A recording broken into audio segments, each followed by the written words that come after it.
Hey beauties, welcome to another beautiful tutorial. Today I'm going to show you how I tied this round base small bridal ace on my customer. So I decided to go for a round base because in previous looks I tied V base for her. So what I did right here is to create a base of 6 pleats. Creating that base of 6 pleats, I crossed it over from behind and took the longer part to cover the right part of her ear.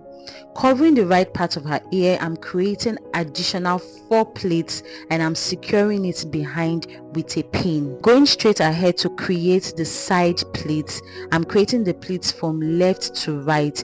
The concept of the bridal ace is that both pleats created on both sides would eventually form an arc.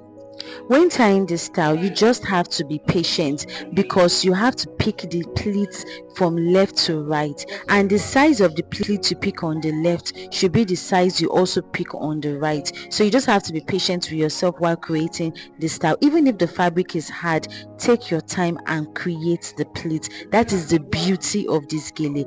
My besties, if you've always wanted to learn how to tie gele on yourself or on others, from this Monday our one-on-one classes are starting. Do not sleep on it. Send a DM to comment to know the details on how to begin. So you can see how high this gele is, but my client wanted it smaller, so I eventually reduced it, and this is the outcome.